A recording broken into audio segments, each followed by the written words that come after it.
wildfire sa LA. Naniniwala ba kayo na sila ay pinalo, ginising, or pinarusahan? Dahil po, doon po sa mga hindi nakapanood, nagkaroon po kasi ng Golden Globes Award noong January 5. Ipa-play po natin dito. At doon po, sa awards night na yun, minak po nila si God. Pinagtawanan nila. Panoorin po natin ito, napaka-iksi lamang nito, kung paano nila pinagtawanan na zero mansion daw. Who created the universe but zero mansion. Habang yung iba, yung mga staff and crew may 11 mansion, yung mga moms may 3 mansion, si Mario Lopez may 1 mansion, pero within, after less 48 hours, nag-umpisa po ang wildfire. At lahat po ng binanggit na yan, naging abo na. Ginising po sila. Hindi ko malaman kung ginising ba, pinarusahan, tinapik, na lahat yan, hindi mo pag-aari yan. Pag-aari ni God yan. Sa isang iglap, kinuha po sa kanila yung pinagyayabang nila doon sa Golden Awards na yun. Panoorin po natin ito, napaka-iksi lamang. And the acceptance speeches have been on fire. Who got shouted out the most? Let's look at the numbers. All right, cast and crew are leading the way with 11 mentions. 11 mentions. Moms are holding strong with 3 shout-outs. God, creator of the universe, 0 mentions. And no surprise in this godless town.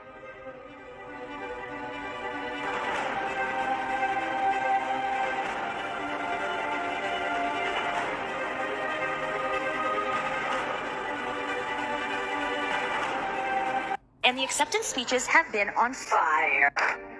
Mocking God and using his name as a cuss word is nothing new for Hollywood. But less than 48 hours after the Golden Globes blasphemy, Hollywood was on fire. Tonight, a new fire breaking out late this evening in the Hollywood Hills. Talk to a... So ayan po, napanood ninyo. Alam niyo po ang very mysterious dito. Yung interview ng yung interview po nung isang fire officer na yung nga dahil nga dito first time in the history po ito, talagang syudad po ang nasunog buong syudad. And ang sabi ng fire officer is constantly po nag-change yung wind na hindi po nila ma-predict. Isipin nyo ha, constantly nag-change yung wind, hindi nila ma-predict. Ngayon, kung lipat-lipat po yung direction ng hangin. At first time po nangyari nga yun. Ma-share ko lang kasi meron akong last year yata, meron po ako nakitang story ng isang estudyante na naging success in life. Ngayon,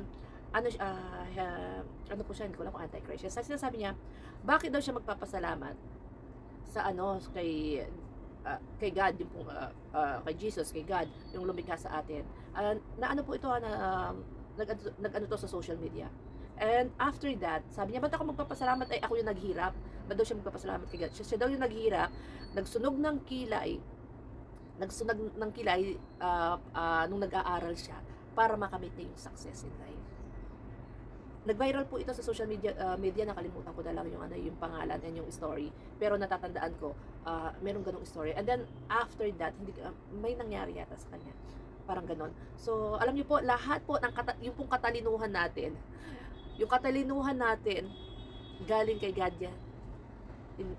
So, we have to thank God in His grace na binigyan tayo ng katalinuhan at yung katalinuhan na yun, nagamit natin para tayo ay makapagtrabaho, para tayo ay makapag-business, and makabili ng bahay, makabili ng sasakyan, maginhawa ang buhay natin. Lahat po yun kailangan ibalik natin sa Panginoon.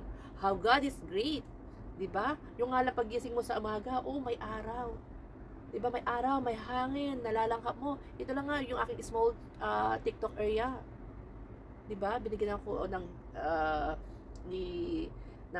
space na ganito. Napaka-comfy sa akin lang. And this is free, hindi ko kailangan upahan. Diba? How God is great. So, yun po, nakakalungkot yung nangyari dito sa LA. We pray. Hindi sana, kasi sana parang wala kang trust in God. We pray na magbalik loob lahat sa Diyos, and we repent and makilala natin who is our real creator. Yung mga blessings na kailangan binabalik natin kay God yan. God is great, God is good. We praise God sa lahat po ng blessings. Magkaroon ng healthy na pangangatawan, di ba? Yung walang sakit. Kailangan ibabalik po lahat natin yung katalinuhan, yung trabaho, kahit ikaw janitor ka, janitress ka, servidora ka, praise God, mayroon kang trabaho. You are surviving sa hirap po ng buhay ngayon. Yun lamang po, and God bless po.